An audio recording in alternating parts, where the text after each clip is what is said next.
जय हिंद। भारत माता के वीर सपूतों, आगामी सेना के जवानों, स्वागत करते हैं आपका हमारे अपने यूट्यूब चैनल आर्मी तैयारी पर। तो आज मैं आपके बीच इंडियन आर्मी ट्रेडमैन के 1 नवंबर 2020 के क्वेश्चन पेपर का पार्ट 2 लेकर आया हुआ हूं। ये देखिए, ये हमारा दानापुर जोन का ही पेपर है। इससे पहले मैंने पार्ट 1 क्लियर करवा दिया था। यदि आपसे पार्ट 1 मिस हो गया हो दानापुर के 1 नवंबर 2020 के ट्रेडमैन के क्वेश्चन पेपर का, तो पार्ट 1 के वीडियो का लिंक आपको हमारे आई बटन पर और डिस्क्रिप्शन बॉक्स में मिल जाएगा, जहां से जाकर आप इस क्वेश्चन पेपर का पार्ट 1 देख सकते हो।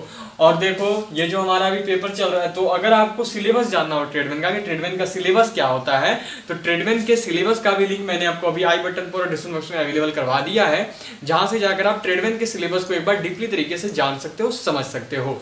तो चलिए, आज का हम लोग क्लास शुरू करेंगे। क्लास शुरू करने से पहले यदि अभी तक चैनल को सब्सक्राइब ना किया हो तो चैनल को सब्सक्राइब करके बेल आइकन जरूर प्रेस कर दें, और यदि क्लास अच्छी लगती हो तो लाइक जरूर कर दें। और देखिए, एक और बात की, जैसे हम लोग जल्द ही आपका बेसिक मैथ स्टार्ट करने वाले हैं कंपटीशन मैथ को लेकर, जो कि आपका टोटली आर्मी बेस्ड होगा, टोटली आपका आर्मी के रिटेन से बेस्ड होगा। जितने भी टॉपिक्स आर्मी के रिटेन में आते हैं, जिस लेवल से आते हैं, उसी लेवल की आपको मैथ बताई जाएगी। चाहे टेक्निकल की बात कर लूं, चाहे जीडी की, चाहे ट्रेडमैन की, चाहे वुमेन मिलिट्री पुलिस की, सभी की देखिए सिलेबस बिल्कुल सेम है। बस थोड़ा सा होता है क्योंकि क्वेश्चन हाई लेवल का हो जाता है, तो लो से हायर सभी लेवल तक हम लोग चलने वाले हैं। बहुत जल्द, बस 2 से 3 दिनों में ही हमारी जो है बैच स्टार्ट होगी। हमारी बैच स्टार्ट होने वाली है ऑनलाइन क्लासेस की, मैथ सब्जेक्ट की, बायोलॉजी की एंड केमिस्ट्री की, फिजिक्स की। तो उन्हें जरूर ज्वाइन कर लीजिएगा। तो चैनल को सब्सक्राइब करके बेल आइकन जरूर प्रेस कर दे। तो चलिए, आज हम लोग क्वेश्चन नंबर 26 से डिस्कस करेंगे। अब देखिए, इससे पहले हम सभी ने क्वेश्चन नंबर 1 से लेकर 25 तक आपको बता दिया था, जिसमें क्या किया था हमने कि 15 क्वेश्चन, जैसा आपके सिलेबस में जीके से आते हैं तो 15 क्वेश्चन जीके के किए थे। अब आपके 15 क्वेश्चन आते हैं और आपके 5 क्वेश्चन आते हैं, देख लो, रीजनिंग से। ठीक है, 15 हो गए जीके से, 5 हो जाते हैं रीजनिंग से, तो वो भी हमने 5 क्वेश्चन रीजनिंग के कर लिए थे। अब आते हैं आपके टोटल 15 क्वेश्चन जो है साइंस से, जीएस सेक्शन से। तो 15 में से हमने 15 उधर जीके के हो गए थे, 5 हो गए थे रीजनिंग के, तो हो गए 20 क्वेश्चन। अब बाकी जो है आपका 5 क्वेश्चन हमने किया था साइंस से, और हमारा 25 क्वेश्चन हो गया था। तो बचे हुए साइंस के 10 क्वेश्चन और आपके मैथ के 15 क्वेश्चन हम लोग इस पार्ट 2 में करने वाले हैं। तो देखिए, क्वेश्चन नंबर 26 दिया गया है कि पौधे कार्बन डाइऑक्साइड अंदर लेते हैं और बाहर निकालते हैं। हम देखो, ये हम सब जानते हैं कि जब पौधे कार्बन डाइऑक्साइड अंदर लेते हैं और बाहर क्या निकालते हैं, एलपीजी, ऑक्सीजन, CH4, मीथेन या फिर N2 नाइट्रोजन। तो देखो, इसका राइट आंसर है O2 ऑक्सीजन। आप सब जानते हो कि पौधे जो है कार्बन डाइऑक्साइड अंदर लेते हैं और ऑक्सीजन जो है बाहर निकालते हैं। चलिए, हम सभी क्वेश्चन नंबर 27 नंबर सवाल कर लेंगे। नंबर 27 नंबर सवाल दिया गया, मिट्टी में पड़े मृतक और सड़े जीव बन जाते हैं। ए उर्वरक, बी अकार्बनिक यौगिक, सी बजरी या फिर डी मिट्टी। तो देखिए, मिट्टी में पड़े हुए मृतक और सड़े जीव, आप सब भी जानते हो कि कुछ भी चीज मृतक हो या सड़े हुए जीव है, सड़ गलकर वो वापस मिट्टी ही बनते हैं, वो मिट्टी में ही मिल जाते हैं। तो इसका राइट आंसर क्या हो गया? ऑप्शन नंबर डी, मिट्टी। जी हाँ, कोई भी सड़े गले जीव या मृतक, कोई भी पदार्थ वापस मिट्टी ही बन जाता है। चलिए, हम सभी क्वेश्चन नंबर 28 नंबर सवाल कर लें। क्वेश्चन नंबर 28 नंबर सवाल दिया गया है, कितने दिनों में पृथ्वी सूर्य की परिक्रमा करती है?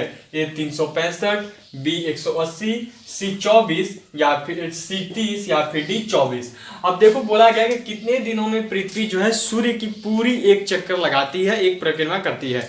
तो देखिए, सूर्य की एक चक्कर के बराबर हमारे यहाँ 1 साल होता है। ठीक है, सूर्य का एक चक्कर लगाने में किसी भी ग्रह का 1 साल बीत जाता है। अब हम आप ही बताओ कि हमारे ग्रह पर 1 साल कितने दिनों का होता है? तो 1 साल जो है हमारे ग्रह पर 365 दिनों का होता है। लीप ईयर की बात नहीं करेंगे, 366 दिन नहीं चलेंगे, 365 दिन में ही चलेंगे। 365 दिन में ही चल रहे हैं। 365 दिन 6 घंटे टोटल लगते हैं ऑन एवरेज, तो उसी हिसाब से 4 साल बाद वो 366 दिन हो जाते हैं। तो लीप ईयर नहीं चलेंगे। तो हमारा राइट आंसर हो गया ए 365 दिन।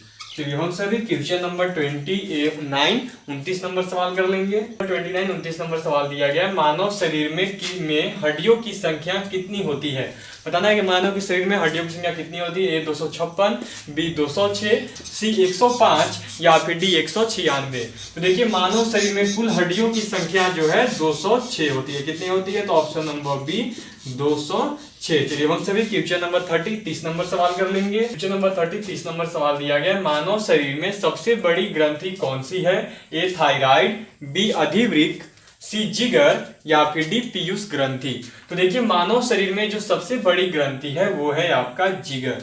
कौन सा है? तो मानव शरीर में सबसे बड़ी ग्रंथि जो है वो होता है लीवर, जिसको हिंदी में जिगर बोलते हैं, इंग्लिश में लीवर बोलते हैं। चलिए हम सभी क्वेश्चन नंबर 31 31 नंबर सवाल कर लेंगे। क्वेश्चन नंबर 31 31 नंबर सवाल दिया गया है, सीएनजी का पूरा नाम क्या है? हमें यहाँ पे सीएनजी का फुल फॉर्म बताना है। A compressed natural gas, B compressed nitrogen gas, C compressed neon gas, या फिर डी कॉम्प्रेस्ड नोबल गैस। तो देखिए इसका राइट आंसर है option number A, compressed natural gas. जी हाँ, कॉम्प्रेस्ड नेचुरल गैस जो है राइट आंसर है सीएनजी के फुल फॉर्म का। ठीक है, सीएनजी के फुल फॉर्म का राइट आंसर है कॉम्प्रेस्ड नेचुरल गैस। चलिए हम सभी क्वेश्चन नंबर 32 32 नंबर सवाल कर लेंगे। 32 नंबर सवाल दिया गया है, कंपास की सुई हमेशा किस दिशा की ओर इशारा करती है? कंपास मतलब दिशा सूचक यंत्र जो होता है वो हर समय किस दिशा की ओर इशारा करती है? आपके भी फोन में यदि आप स्मार्टफोन रखे हुए होंगे तो कंपास तो होगा ही, तो देखना है कि कंपास किस दिशा की ओर इशारा करता है हमेशा। पर दक्षिण दिशा की ओर, उत्तर दिशा की ओर, पूर्व दिशा की ओर, या फिर डी पश्चिम दिशा की ओर। तो देखिए कंपास जो है वो हमेशा आपका उत्तर दिशा को दर्शाता है। किस दिशा को दर्शाता है? तो ऑप्शन नंबर बी, उत्तर दिशा को हमेशा कंपास जो है दर्शाता है। चलिए हम सभी क्वेश्चन नंबर 33 33 नंबर सवाल देख लेंगे। 33 नंबर सवाल दिया गया, लैक्टोमीटर की शुद्धता मापता है? ए पेट्रोल, बी दूध, सी डीजल, या फिर डी पानी। बताना है कि लैक्टोमीटर जो है वो किसकी शुद्धता मापता है? तो देखिए लैक्टोमीटर से जो है दूध की शुद्धता को मापा जाता है, ऑप्शन नंबर बी। और वो क्या हो गया? तो वो हो गया आपका दूध। चलिए हम सभी क्वेश्चन नंबर 34 34 नंबर सवाल कर लेंगे। 34 नंबर सवाल दिया गया, पानी के उबलने का तापमान होता है? A 4 degree Celsius, B 37 degree Celsius, C 110 degree Celsius, या फिर डी 100 डिग्री सेल्सियस। तो देखिए पानी के उबलने का तापमान जो है वो आपका 100 डिग्री सेल्सियस होता है, option number D 100 degree Celsius. चलिए हम सभी जीएस सेक्शन का आखिरी क्वेश्चन नंबर 35 35 नंबर सवाल देख लेंगे। 35 नंबर सवाल दिया गया, रक्त के सामान्य जमावट के लिए इनमें से कौन सा विटामिन जरूरी होता है? बताने कि रक्त का जो जमावट होता है हमारे शरीर में, जब भी कहीं पे कट जाता है तो देखते हो कि रक्त जो है वो अपने आप बहना बंद हो जाता है, थोड़ी ही देर के बाद वो जम जाता है, जिसे एक तरह से खून का थका जमना भी, रक्त का थका जमना भी हम सब बोलते हैं। तो वही बताना है कि रक्त के सामान्य जमावट के लिए इनमें से कौन सा विटामिन जरूरी है? A vitamin B vitamin D, C vitamin C, या फिर डी विटामिन के। तो देखिए रक्त का थक्का जमने के लिए जो विटामिन जरूरी है वो है आपका ऑप्शन नंबर डी, विटामिन के। चलिए यहाँ पे जो है हमारा जीएस सेक्शन कंप्लीट हो गया, जनरल साइंस सामान्य विज्ञान सेक्शन। अब जो है हम लोग 35 से लेके 50 नंबर क्वेश्चन तक, 35 से लेके 50 नंबर सवाल तक हम लोग देखने वाले हैं आपका मैथ सेक्शन। ठीक है, क्योंकि आपके 15 क्वेश्चन जो है वो सिलेबस के अनुसार मैथ से आते हैं। तो चलिए देख लिया जाए क्वेश्चन नंबर 36 36 नंबर सवाल। नंबर 36 36 नंबर सवाल दिया गया, 5/25 और 10/25 के बीच अंतर ज्ञात करो। तो सिंपल सा बात है, किसके किसके बीच अंतर बोला है? 5/25 और 10/25 के बीच क्या करना है? हमें अंतर करना है, मतलब कि घटाना है। तो घटाएंगे, 25 और 25 का एलसीएम आप सब भी जानते हो 25 होता है, और जो एलसीएम निकालते हैं तो इसका ये अंश होता है, ये हर होता है, इसको नोमिनेटर बोलते हैं, इसको डिनोमिनेटर बोलते हैं। तो इसके हर से जो एलसीएम आता है उसमें भाग देते हैं। तो भाग देने पर कितना आएगा? 25 से 25 में भाग दोगे तो भागफल होगा 1। अब जो भागफल होता है उससे गुना करते हैं अंश में। तो 1 था भागफल, भागफल 1 से गुना करोगे अंश 5 में, तो वापस क्या आएगा आपका? 5 ही आएगा। वापस यहीं पे चलते हैं, तो फिर 25 से इसके हर से एलसीएम में भाग दोगे, तो जब हर से एलसीएम भाग दो तो 25 से 25 में भाग दोगे तो जाएगा, एक बार में भागफल हो गया 1। ठीक है, अब जो भागफल होता है उससे अंश में गुना करते हैं। तो भागफल 1 था, उससे अंश में गुना करेंगे, तो जब 1 से 10 में गुना करेंगे तो क्या हो जाएगा? 10 हो जाएगा। 5 में से 10 घटाओगे तो कितना आएगा? -5। ठीक है, और बट्टा में आपका है 25। ठीक है ना, -5 बट्टा में 25। अब ये क्या हो गया? तो 1 हो गया, और यहां पर हो गया आपका 5। तो हमारा राइट आंसर क्या हो गया? तो देखो हमारा जो राइट आंसर है वो हो रहा है आपका 1/5, -1/5। हमारा right answer -1/5, option number D. चलिए हम सभी क्वेश्चन नंबर हम लोग 37 37 नंबर सवाल देख लेंगे। 37 37 नंबर सवाल दिया गया, 77 का स्क्वायर -23 का स्क्वायर इक्वल टू व्हाट? तो देखो ये 77 और 23 का काफी बड़ा बड़ा है, 25 तक याद होता है, 30 तक याद होता है, 900 उसके आगे देखो याद करना थोड़ा मुश्किल हो जाता है। तो कैसे करेंगे? ठीक है, वर्क करना है, कैसे करेंगे? दिखा हुआ है देखो 77 का स्क्वायर और माइनस में दिया हुआ है 23 का स्क्वायर। 77 का स्क्वायर मतलब 77 का 2 हो गया, 77 2 हो गया। तो सिंपली क्या करेंगे ना, 77 × 77 कर देंगे। 7 7 49 का 9 हासिल हो गया 4, 7 7 49 और 4 हासिल कितना आ गया, तो 9 4 13, 539। वापस वही है तो वही हो जाएगा 539 ही होगा। क्या हो गया, 9 और 3 12 का 2, हाथ में हासिल रहा 1, 5 3 8 और 1 हासिल, 1 कैरी था जो वो हो गया 9 और ये 5, कितना आ रहा है 5929। ठीक है, हमारा 77 का स्क्वायर आ रहा है आपका, देख सकते हो 5929। ठीक है, क्या आ गया हमारा, तो हमारा 5929 आ रहा है। ठीक है, 77 का स्क्वायर हो गया हमारा 5929 और 23 का स्क्वायर देखो होता है 529। ये आपको याद रखना होगा। ठीक है, आप कम से कम देखो 30 तक का स्क्वायर रूट जरूर याद कर लेना। ठीक है, स्क्वायर आपको याद होना ही चाहिए 30 तक का, उसके आगे तो गुना करके निकाल लोगे, लेकिन उतना समय नहीं होता है, पहले बता रहा हूं उतना समय नहीं होता है। कोशिश किया करें कि याद कर ले। ठीक है, 30 तक का स्क्वायर जरूर याद कर लेना। अब देखो क्या है, 5929 में से 529 घटाना, ये 9 में से 9 गया तो बच्चा हाथ में हासिल 0, 2 में से 2 गया तो 0, 9 में से 5 गया तो 4 और 5, कितना आ रहा है हमारा 5400, ऑप्शन नंबर बी। चलिए अब हम सभी क्वेश्चन नंबर 38 38 नंबर सवाल देख लेंगे। क्वेश्चन नंबर 32 38 नंबर सवाल दिया गया, यदि 6 व्यक्ति 4 माह में 2400 रुपए खर्च करते हैं तो 4 व्यक्ति कितने माह में 1800 रुपए खर्च करेंगे। अब देखो ये जो है ना आपका, ये केस के रूप में आ गया, कारक के रूप में आ गया। यहाँ पर 2 कारक हो रहे हैं तो देखो इसका एक फॉर्मूला होता है। ठीक है, ये समय एवं कार्य से जुड़ा हुआ आपका आपसे क्वेश्चन किया गया है, समय एवं कार्य से जुड़ा हुआ कि आपसे क्वेश्चन किया गया। देखो इसका एक फॉर्मूला होता है और वो क्या होता है, तो वो होता है M1 D1 H1 बट्टा में होता है आपका W1, फिर इक्वल टू, क्योंकि 2 कारक हैं 2 कार्य हो रहे हैं इसलिए इधर इक्वल टू होगा M2 D2 H2 बट्टा में W2। देखो यही फॉर्मूला होता है M1 D1 H1, M1 D1 H1 बटा में W1, फिर हो गया M2 D2 H2 बटा में W2। ठीक है, ये हो गया हमारा फॉर्मूला। अब यहाँ पे M से क्या होता है, मैन होता है। ठीक है, कितने आदमी थे, कितने थे, तो M में मैन की जगह हो गया 6। D1 मतलब डेज, कितना समय लगा, तो समय कितना लग रहा है, पहला केस में चल रहे हैं। ठीक है, पहला केस में चल रहे हैं तो 6 माह 6 व्यक्ति 4 माह 24 हमारे पास पहला केस में पड़ा हुआ है, तो 6 व्यक्ति हो गए 4 माह। ठीक है, डेज में क्या हो गया 4 माह, 4 माह लग रहे हैं उनको तो 4। अब एच मतलब हो गया आवर, कितने घंटे, तो क्या घंटे दिए गए हैं, केवल व्यक्ति था, महीना था और रुपया वर्क था, लेकिन क्या हमें यहाँ पे घंटा दिया गया कि इतने से इतने घंटे में पूरा कर रहे हैं, आवर इतने मिनट में नहीं दिया गया है, तो इसलिए हमारा यहाँ पे एज की जगह पे कुछ भी नहीं होगा। बट्टा में डब्ल्यू का मतलब है वर्क, कितना का काम कर रहे हैं, तो बोलो देखो 2400 रुपया खर्च कर रहे हैं, तो यहाँ पर काम क्या हो गया 2400 हो गया, तो लिख लेंगे सिंपली 2400। फिर बराबर में दिया हुआ है M2 मतलब दूसरे केस में कितने आदमी थे, तो दूसरे केस में देखिए आदमी है 4। ठीक है, D2 मतलब कितने दिन लगा रहे हैं, तो हमें निकालने हैं कितने माह, हमें यहाँ पे D2 ही निकालना है क्योंकि बता पूछा हमसे कितने माह में, हमें दूसरा केस का D2 ही पूछा है कि कितने माह में वो लोग पूरा करेंगे, तो ये हमारा D2 हो गया। एज तो दिया हुआ नहीं है, घंटे नहीं बताया कि इतने घंटे में इतने मिनट में पूरा करें, सब नहीं बताया गया है। W2 वर्क कितना का होता है 1800 रुपए का, ये लोग वर्क कर रहे हैं 1800 रुपए खर्च कर दे रहा है, तो 1800 बताना है कि कितना महीना में, मतलब कि D2 हमें निकालना है, कितना महीने में लोग 1800 खर्च करेंगे। सिंपली कुछ नहीं करते, पहले क्रॉस मल्टीप्लिकेशन करते हैं फिर काट छाट देख लेंगे। तो क्रॉस मल्टीप्लिकेशन में क्या हो जाएगा, तो आपका देख लो सबसे पहले ये हो जाएगा कि 6 गुना 4 गुना में आपका हो गया कितना 1800 और इक्वल टू में इधर हो जाएगा 4 इंटू D2 इंटू में आपका हो जाएगा, ये उधर गया तो 2400। ठीक है, यही होगा ना। अब क्या करेंगे कि हमें D2 ही निकालना है, तो D2 को इस तरफ अकेले छोड़ देंगे और 4 और 2400 को इधर ला लेंगे, तो क्या हो जाएगा 6 गुना 4 गुना 1800, ठीक है 1800 बाय, अब ये 4 इंटू 2000 4 इंटू 2400 जो है 2400, उसको हम इधर लाएंगे तो ये गुना में था, इधर आ जाएगा भाग में, क्या हो गया 4 गुना 2400। ठीक है, अब बराबर में इधर कुछ भी नहीं तो केवल D2 बचा है। कैसे कटेगा, देखो 4 से 4 कट गया, ठीक है, ये 2 0 से 2 0 इसका कट गया।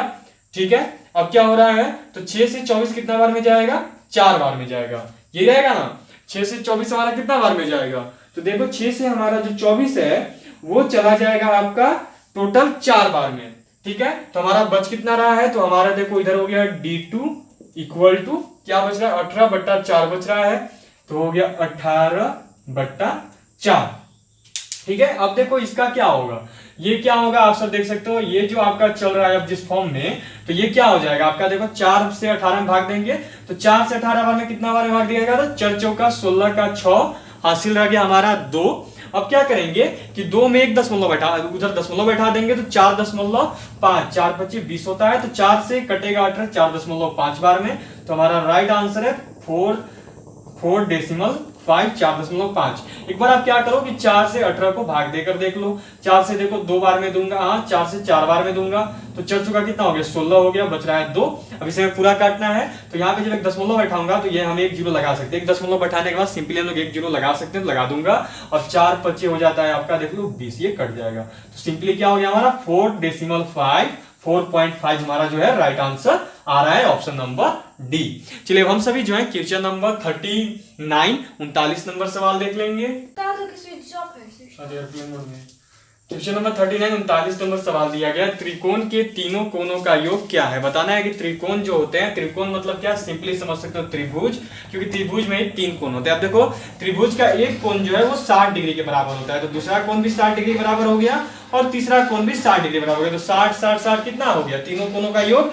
तो त्रिभुज के तीनों कोणों, त्रिभुज या त्रिकोण भी बोल सकते हो, तो त्रिभुज के तीनों कोणों या फिर त्रिकोण के तीनों कोणों का योग जो है कितना हो गया, 60 60 120 और 60 180। त्रिभुज के तीनों कोणों का योग जो है आपका 180 होता है, ऑप्शन नंबर सी। चलिए हम सभी क्वेश्चन नंबर 40 नंबर सवाल देख लेंगे। 40 नंबर सवाल दिया गया है, हल करो। 252/18 252 इज डिवाइडेड बाय 18। हमें निकालना है कि इसका वैल्यू क्या है। Find the value of 252/18 equal to what. सीधा तरीका से हिंदी बोलूंगा तो हल करो 292/18 को कितना आएगा। तो देखिए क्या है, 252 है, 252/18 है 18 से 252 को भाग दोगे तो क्या होगा, तो सिंपल भाग दे इधर दिखा देता हूं। 18 से 252 को भाग दोगे तो देखो 18 ज्यादा तो चल नहीं सकते, एक ही टर्म में चलेंगे, तो 18 इक्यावन कितना हो गया, 18 हो गया, बचता है 7, 18 7 25 होता है, बचता है 7 और अगला डिजिट है 2, तो 2 उतार लेंगे। अब देखो 18 से 72 कितना बार में जाएगा बताओ, तो 18 कितना से जाएगा बताइए, 18 चौका कितना होता है, 72 ही होता है, तो कट गया, देख करके देख लो, 8 चौका 32 का 2 हासिल 3, 4 एकम 4 और 3 कितना हो गया, 7 हो गया, तो 18 चौक 72 ही होता है। तो हमारा राइट आंसर आ गया 14। कितना बार में कट रहा है ये, 14 बार में। तो हमारा आंसर क्या हो गया 14, ऑप्शन नंबर ए। चलिए हम सभी क्वेश्चन नंबर 41 नंबर सवाल देख लेंगे। नंबर 41 नंबर सवाल दिया गया है, x + 1 × x² - x + 1 = व्हाट। हमें इसका वैल्यू बताना है क्या होगा। तो देखो हमारे पास में 2 ऑप्शन है, ठीक है। पहला ऑप्शन ये है कि 10th क्लास में आपने द्विघात बहुपद में से पढ़ लिया है। क्या करते थे, पहले इससे इन सब में गुना करेंगे, फिर इससे इन सब में गुना करेंगे, फिर लास्ट में जोड़ घटाव करके जो आएगा वो हमारा आंसर होगा, ठीक है। क्या ऑप्शन है कि इससे इन सब में गुना करें पहला टर्म में, फिर दूसरा टर्म में इससे गुना करें और जो आएगा उसको जोड़ घटा के प्लस माइनस का चिन्ह काट कूट करके जो आंसर आएगा वो इनमें से ही एक होगा। या फिर एक और ऑप्शन है और वो ये है कि हम सब फॉर्मूला बेस पे चले, ठीक है। क्या ऑप्शन है, एक और ऑप्शन है कि हम सब जो है अब आपके चले फॉर्मूला बेस पे। तो देखो अगर इधर लेकर चलूंगा तो काफी ज्यादा समय बर्बाद हो जाएगा, ठीक है ना। इधर इतना टाइम नहीं होता है अपने पास, जल्दी से बनाना होता है, तो इसलिए फॉर्मूला बेस पे ही चलेंगे। कोई चाहे तो वो भी कर सकता है, लेकिन सिंपली फॉर्मूला पे चलते हैं। देखो क्या होता है, AQ + BQ इक्वल टू एक फॉर्मूला होता है और वो है आपका A + B × A² - AB + B²। ये एक फॉर्मूला होता है, ठीक है। और ये जो आपका दिया गया है ना, ये इसी फॉर्मूले पर बेस्ड है। अब समझ में नहीं आ रहा होगा कि भाई ये कैसे हो गया, AB था तो x के साथ कुछ और भी होना चाहिए था, B² तो ये 1 क्यों है। तो एक चीज समझो कि यहाँ पे क्या है हमारा AB, ठीक है, A और B है, तो ये हमारा हमने बोला कि ये डिकोड है, इतना है हमारा राइट, ये इसको डिकोड किया गया है, तो A + B = इतना और A² - AB + B² = इतना। आपके दिमाग में आया कि भाई ये तो हो नहीं सकता, कैसे होगा। तो देखो ये जो है ये पोर्शन और ये पोर्शन एक है हमारा, तो A + B मतलब A की जगह पे क्या हो गया x, तो A = हमने लिख लिया x और B की जगह पे क्या हो गया 1, तो B = हमने लिख लिया 1, ठीक है। अब यही पुटिंग है ना, इसी पे पुट किया गया, यही बेस्ड है।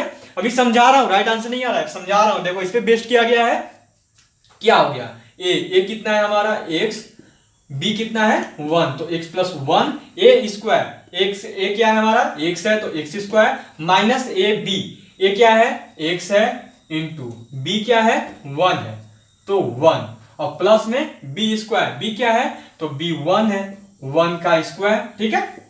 x प्लस 1 सेम एज रहेगा, सेम है ना, एक्स स्क्वायर तो भाई एक्स स्क्वायर ही, माइनस एक्स इंटू 1 करोगे तो क्या होगा, x में x से गुना करोगे तो सिंपल है x ही होगा, और फिर प्लस में 1 का स्क्वायर क्या होगा, सब कोई जानता है 1 का स्क्वायर 1 ही होता है। तो क्या हम गलत थे, दिखाओ, x plus 1 x square minus x plus 1 आ गया।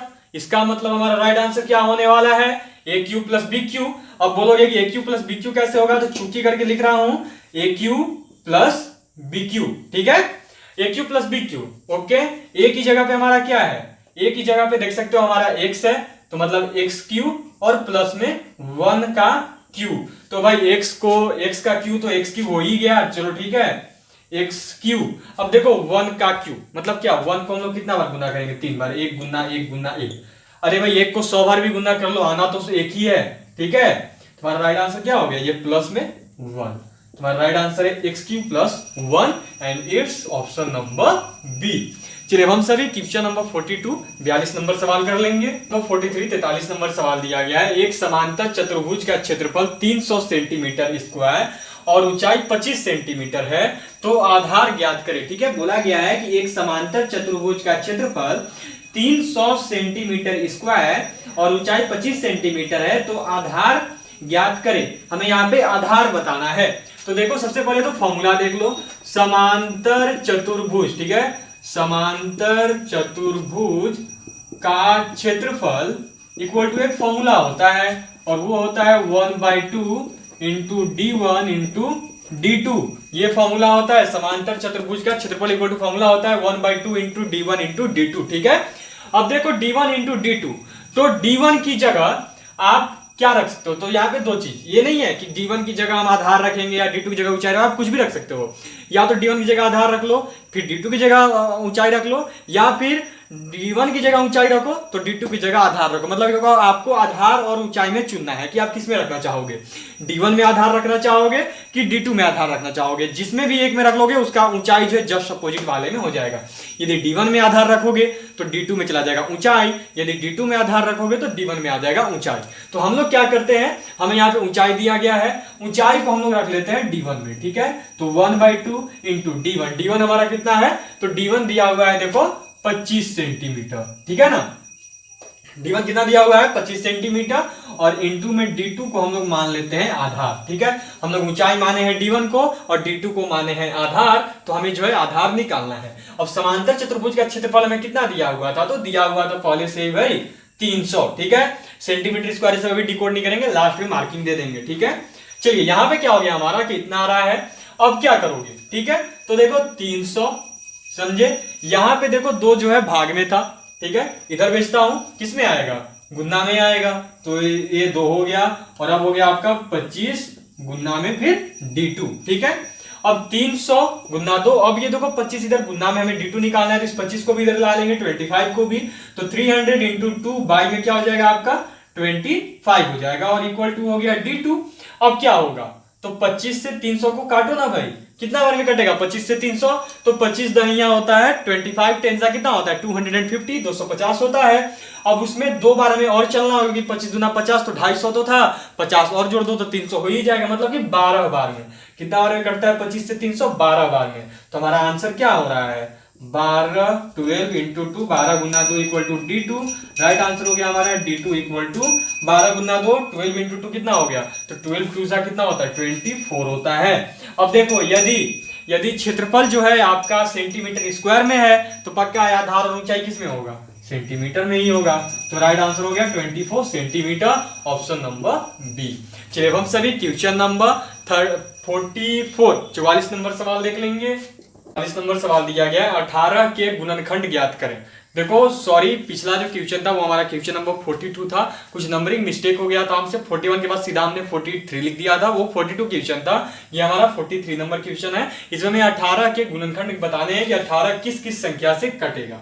तो देखो 18 2 से तो कटेगा, 2 9 18, 4 से 18 कटेगा, नहीं कटता है, 4 + 16, सीधा 4 5 20, चढ़ चुका 16 होता है, फिर सीधा 4 × 5 20 होता है, तो ये भी चला गया, इसको हटाओ। बी देखते हैं। 1 से 18 कटेगा भाई, 2 से 18, 2 9 18, 2 9 18, 3 से 18, 3 6 18, 6 3 18। अब देखो 6 से कटेगा कि नहीं, तो 6 3 18 होता है, तो हमारा ये मिल गया। तो राइट आंसर कौन सा हो गया, ऑप्शन नंबर बी। आप चाहो तो आगे चेक कर सकते हो, लेकिन मैं लिख कर दूंगा कि इनमें से नहीं कटेगा। ठीक है, कटेगा इसी से, ऑप्शन नंबर बी हमारा राइट आंसर है। चलिए हम सभी क्वेश्चन नंबर 44 44 नंबर सवाल देख लेंगे। नंबर 44 44 नंबर सवाल दिया गया, 945 बट्टा 1280 को सबसे छोटे पद में लिखो। देखो ऑप्शन दे दिया गया, ऑप्शन नहीं बताऊंगा भाई, ज्यादा टाइम नहीं देना है। ठीक है, देखो 945 बट्टा 1280 है, ठीक है, 945 बाई 1280 1280, ठीक है, इतना दिया गया है। अब देखो सीधा सा बात यहाँ पे क्या आ रहा है कि आपके पास दो ऑप्शन है, एक बारी बारी से कट करते जाओ करते जाओ करते जाओ करते जाओ, उसके बाद इस फॉर्म में ला लो। सोचो कितना लंबा काटना पड़ेगा 945 और 1280 को इन सब के फॉर्म में लाने के लिए। सोच के देखो 945 और 1280 से कितना लंबा काटना होगा हमें, तब जाके 4 3 2 मिला पाएंगे। 2 4 3 ही है ना, 2 है 4 है 3 है और कोई डिजिट है नहीं है, हमें 2 4 3 मिला। सोचो कितना लंबा काटेंगे, तब जाके ये 2 4 और 3 किसी में आएगा। तो वो करने से बेटर है कि यदि आपने नंबर सिस्टम पढ़ा होगा, ठीक है, तो उसमें बताया गया है भाग विधि। भाग विधि मतलब कि किस किस से कटेगा, फंक्शन ऑफ डिवीजन, किस किस डिजिट से कौन कौन सा संख्या कटता है नहीं कटता है, ये चीज बताया गया है। ठीक है, तो यदि ना भी पढ़ाओ तो जल्दी मैथ की क्लास स्टार्ट होने वाली है, उसमें नंबर सिस्टम जब हम लोग लेकर आएंगे तो पूरा डीपली चलेगा क्लास, कोई अकबक्की नहीं है, आराम से लेकर आएंगे। तो देखो इसका एक तरीका है, ठीक है, सिंपली कटने का। सबसे पहले इसको देखो कि ये कितने से कटेगा। ठीक है, तो भाई 1 से तो दिया हुआ नहीं, 1 तो दिया नहीं है, क्या 2 दिया है, तो 2 से पीछे देखो, 2 से काटने का नियम होता है कि सम संख्या होना चाहिए पीछे, 0 या फिर सम संख्या। तो ये जो आखिरी डिजिट है पीछे इकाई अंक जो है, ये क्या सम संख्या है, नहीं, ये सम संख्या नहीं है, ये सम संख्या नहीं है, तो इसमें 2 से नहीं कटेगा तो चलेंगे 3 से। अब देखो 3 से काटने का एक रूल होता है, रूल ये है कि उन सभी संख्याओं को आपस में जोड़ेंगे, जोड़ने पर जितना आएगा देखेंगे कि वो 3 के पहाड़ा में उनका जोड़ जो है आता है कि नहीं, उनका योग जो है वो 3 के पहाड़ा में आता है कि नहीं, वो 3 से उनका योग कटेगा कि नहीं। तो जोड़ते हैं, 9 4 13, 13 और 5 कितना हो गया, 18 हो गया। तो 18 3 से कटता है कि नहीं, तो 18 3 से कटता है भाई, 3 से 18 कटता है 6 टाइम्स में। तो इसका मतलब ये कितना बार में जाएगा, इसका सबसे स्मॉलेस्ट टर्म कौन सा हो गया, तो हो गया 3। ठीक है, अब 1280, तो देखो 2 से काटने का नियम वही बताया कि या तो इकाई अंक 0 होना चाहिए या फिर इकाई अंक सम संख्या होना चाहिए, तो 0 है, इसका मतलब ये किससे कटेगा, 2 से कटेगा। तो हमारा इसका सबसे छोटा टर्म कौन सा हो गया, 3/2, ऑप्शन नंबर डी। चलिए हम सभी क्वेश्चन नंबर 45 45 नंबर सवाल देख लेंगे। नंबर 45 45 नंबर सवाल दिया गया, यदि 3:7 बराबर 39:x है तो x का मान ज्ञात करें। हम यहाँ पे x का मान बताना, x का वैल्यू कितना होगा, क्या दिया 3:7, 3:7 बराबर में 39:x 39:7। ठीक है, तो देखो यहाँ पे ना एक रूल से हम लोग चलेंगे। ठीक है, ये जो 3 है इसका कॉम्बिनेशन बनेगा इस x के साथ, और ये जो 7 है इसका कॉम्बिनेशन बनता है 39 के साथ। कैसे होगा, जो 3 है उसका कॉम्बिनेशन हो जाएगा x के साथ, और जो 7 है उसका कॉम्बिनेशन हो जाएगा आपका, ये जो आपका दिया हुआ है, जो 7 है उसका कॉम्बिनेशन हो जाएगा 39 के साथ, और जो 3 है उसका कॉम्बिनेशन हो जाएगा x के साथ। तो कैसे होगा, तो 7 × 39 हो गया इक्वल टू 3 × x हो गया। ठीक है, ऐसे रहेगा। अब क्या होगा, 7 × 39 बाई ये जो 3 मल्टीप्लीकेशन में था इधर आएगा तो डिवाइड भाग में चला जाएगा बराबर x। 3 से 39 को सिंपली काटेंगे तो 13 बार में कट जाता है, 13 × 39 होता है। क्या आ गया, तो x इक्वल टू आ रहा है, देख लो 7 × 13 कितना हो जाएगा, तो 7 से 3 में गुना करोगे तो 17 21। ठीक है, इतना ही होगा ना, 17 21, हाथ में यहाँ कैरी किया 2, हासिल हो गया 2, 7 एकम 7 और 2 9 91, ऑप्शन नंबर बी। चलिए अब हम सभी क्वेश्चन नंबर 46 46 नंबर सवाल देख लेंगे। क्वेश्चन नंबर 46 46 नंबर सवाल दिया गया, राम एक टेलीविजन 3000 रुपए में बेचने पर 25% लाभ पाता है तो क्रय मूल्य क्या है। ठीक है, सीधा सीधी हमें क्रय मूल्य बताना है। ठीक है, परचेज प्राइस, परचेजिंग प्राइस क्या था, कितने में उसने खरीदा था, लाभ तो पता चला 3000 में बेचा तो उसे 25% का लाभ मिला है, तो क्रय मूल्य क्या था, उसने कितने में खरीदा।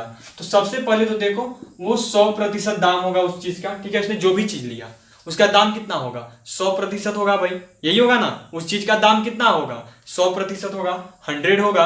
अब देखो इसमें क्या हुआ, इसमें उसको जो है 25% का लाभ हो गया, कितना प्रतिशत का लाभ हुआ? 25% का लाभ हुआ। तो टोटल था 100%, उसमें उसको लाभ कितना का हो गया? 125% का हो गया। तो टोटल मिलकर कितना बन गया? तो टोटल मिलकर बन गया 125। समझे? पहला तो ऊपर में हो जाएगा कि कितना प्रतिशत था, तो टोटल कितना प्रतिशत था? तो 100% टोटल था। ठीक है, उसको 100% में उसने खरीदा होगा। ठीक है, 100% मूल्य में उसने खरीदा होगा उस चीज को, जिस भी चीज को खरीदा। अब बट्टा में उसको लाभ कितना हुआ? तो लाभ हुआ 25% का। तो खरीदा था 100% में, हो गया कितना? 25% का लाभ। तो टोटल कितना परसेंटेज हो गया? तो हो गया 125%। तो अब 125 हो गया, और गुना में उसका उसने विक्रय कितना में किया है? उसने बेचा कितना में, विक्रय कितना में किया? तो विक्रय किया है 3000 में। ठीक है, तो 100 से 125, 25 से ये जाएगा 4 बार में, ये जाएगा 5 बार में। 5 से कितना बार में कटेगा? तो 5 से ये कट जाएगा आपका 600 बार में। तो आपका आ रहा है 4 गुना में 600। तुम्हारा राइट आंसर कितना हो गया? 2400, ऑप्शन नंबर ए। चलिए अब हम सभी जो है क्वेश्चन नंबर 47 47 नंबर सवाल कर लेंगे। नंबर 47 47 नंबर सवाल दिया गया है, 1 केजी का कितना प्रतिशत 100 ग्राम है? तो एक चीज बताओगे, 1 केजी में कितना कितना ग्राम होता है? तो 1 केजी में टोटल आपका 1000 ग्राम जो है होता है। ठीक है, हमें बताना है 100 ग्राम, तो इसी को क्या करेंगे? 100 से भाग दे देंगे। तो ये 1 0 से 1 0, 1 0 से 1 0 कट गया। तो हमारा राइट आंसर कितना हो गया? 10%। तो कितना प्रतिशत है 1 केजी का? 1 केजी का कितना प्रतिशत है? 100 ग्राम। तो 1 केजी का जो है 10% जो है आपका 100 ग्राम है, ऑप्शन नंबर डी। चलिए अब हम सभी क्वेश्चन नंबर 48 48 नंबर सवाल कर लेंगे। नंबर 48 48 नंबर सवाल दिया गया है, एक वृत्त का क्षेत्रफल 616 सेंटीमीटर स्क्वायर है, इसकी त्रिज्या ज्ञात करें। ये दिया गया है ना, तो क्या लिखेंगे? सिंपल वृत्त का क्षेत्रफल इक्वल टू क्या होगा? क्या दिया हुआ है? तो 616। ठीक है, वृत्त का क्षेत्रफल का फॉर्मूला क्या होता है? तो वृत्त का क्षेत्रफल का फॉर्मूला होता है पाई आर स्क्वायर इक्वल टू हो गया 616। अब देखो आर स्क्वायर इक्वल टू सीधा 616 बटा में क्या आ गया? पाई। पाई इधर गुना में था, इधर आ जाएगा भाग में। ठीक है, चलेंगे इस तरफ। आर स्क्वायर इक्वल टू हो जाएगा आपका 616, और भागा में देखो पाई का मान होता है 22/7, तो सिंपली लिख देंगे। ठीक है, इतना जब कर देंगे तो वापस देखो यहां से यहां आ रहा हूं, कंफ्यूजन होता है, यहां से यहां आ रहा हूं। तो आर स्क्वायर इक्वल टू क्या हो जाएगा? 616। ठीक है, 616 हो गया। अब यहाँ पे आ जाएगा गुना का चिन्ह, और ये देखो जो नीचे था वो पलटेगा, वो चला जाएगा ऊपर, भिन्न का भाग है, और नीचे आ जाएगा 22। ठीक है, इतना आ रहा है हमारा 616, गुना में आ रहा है आपका देख लो 7/22। ठीक है, तो अब क्या करेंगे कि 22 से हम लोग 616 को कट करेंगे। कितना बार में जाएगा देख लेते हैं, 22 से 616। ठीक है, कितना बार में जाएगा? तो सीधा चलते हैं, 22 दूनी 44। ठीक है, तो क्या हो गया? यहां से घटाएंगे तो एक, ये 11 हो गया, यहां से लेंगे तो 11 में से 4 जाएगा तो हो गया 7, और यहाँ पे 5, 5 में से 4 गया 1, तो हो गया 6। अब देखो 22 8 चलते हैं। ठीक है, 8 दूनी 16 का 6 हासिल 1, 8 दूनी 16 और 1 17, तो 22 8 चलेंगे तो हमारा 176 आ जाएगा। ठीक है, तो हमारा 176 जो है आ गया। तो हमारा कितना बार में ये कट रहा है? तो ये कट रहा है 28 बार में। ठीक है, अब क्या हो गया? तो हो गया हमारा आर स्क्वायर इक्वल टू 28 गुना 7। ठीक है, इतना हो रहा है हमारा। अब क्या करेंगे कि अब जो है हम सभी इसका मल्टीप्लीकेशन करेंगे। ठीक है, अब हम सभी इसमें जो है मल्टीप्लीकेशन करके देखेंगे। तो आर स्क्वायर इक्वल टू क्या हो जाएगा? तो जब ध्यान से देखोगे तो आर स्क्वायर इक्वल टू 28 गुना 7 करने पर क्या आएगा? तो 28 गुना 7 जब करोगे तो आपका हो जाएगा 8 7 56 का 6 कैरी करेगा 5 हासिल 5, 7 दूनी 14 और 5 कितना हो गया? तो 14 और 5 हो गया आपका 19, 196। तो जब इन दोनों को गुना किया तो क्या आ गया हमारा? देखो याद रखना, यहां से गया था यहाँ पे, फिर यहां से ये हुआ, फिर यहां से ये हुआ, और वापस यहां से यहां पे आया हूं। तो आर स्क्वायर इक्वल टू हो गया 196। अब आर इक्वल टू, ठीक है, ये इधर स्क्वायर चल रहा था तो स्क्वायर उधर जाएगा तो बदल जाएगा रूट में, तो रूट हो गया 196। अब देखो 196 जो है आपका 14 का स्क्वायर होता है, तो हमारा आंसर क्या हो गया? 14, ऑप्शन नंबर बी। चलिए अब हम सभी क्वेश्चन नंबर 49 49 नंबर सवाल देख लेंगे। क्वेश्चन नंबर 49 49 नंबर सवाल दिया गया है, 2 अंक ज्ञात करो जिसका योग 25 और अंतर 5 हो। ठीक है, हमें यहाँ पे जो 4 ऑप्शन दिए गए इनमें 2-2 अंक का जोड़ा दिया गया है। बताना है कि किस जोड़े का योग जो है 25 और अंतर 5 होगा। 15 और 20, ठीक है, इनका योग करेंगे, जोड़ेंगे तो कितना हो जाएगा? तो 20 और 15 35, हमारा योग आना चाहिए 25, तो ये तो चला गया। 17 और 8, तो इन दोनों का जब योग करेंगे तो 17 और 8 25 आएगा, अंतर लाना है 5। तो 17 में से 8 घटाओगे तो कितना होगा आप ही बताओ। तो जब 17 में से 8 घटा दोगे तो आपका कितना आएगा, तो 19 आएगा। हमारा आना चाहिए 5, अंतर तो ये भी सही नहीं है। अब आपका क्या 17 में से 8 घटाओगे तो कितना आएगा, 9 आएगा। ठीक है, सॉरी हमें 27 समझा था। 17 में से 8 घटाओगे तो आपका 9 आएगा, तो ये भी नहीं होगा, हमें लाना है 5। अब 20 5, तो 20 और 5 का योग कितना होगा, 25 तो होगा। अब घटाओ, 20 में से 5 घटाओगे तो आएगा 15, लेकिन क्या 5 आएगा, नहीं। अब ये आया डी में दिया गया 10 और 15, 10 और 15 का योग कितना हो गया, 25 होगा। अब देखना है अंतर, तो जब 15 में से 10 घटाओगे तो अंतर 5 आ जाएगा। तो हमारा राइट आंसर कौन सा हो गया, ऑप्शन नंबर डी, 10 और 15।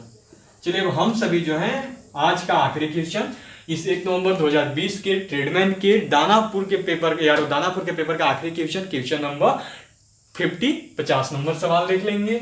50 और आज का आखिरी सवाल दिया गया है a plus B into A minus b equal to what. तो देखिए ये एक फॉर्मूला बेस्ड पे क्वेश्चन है, ये सीधा आपसे फॉर्मूला पूछ लिया गया है। A plus A minus B का whole square, B A plus B का whole square, C A plus B, या फिर D A square minus B square. तो देखिए A plus B into A minus B जो है A square minus B square equal to होता है, option number D. चलिए इसी के साथ हमारा जो है दानापुर का 1 नवंबर 2020 का पेपर जो है कंप्लीट हो गया है। अब आपसे फिर मिलेंगे किसी और नए ट्यूशन पेपर के साथ, और अपने नेक्स्ट क्लासेस में मिलेंगे आपसे किसी नए और अपडेट के साथ। तो अभी के लिए इतना ही, फिर मिलूंगा आपसे, तब तक के लिए जय हिंद जय भारत।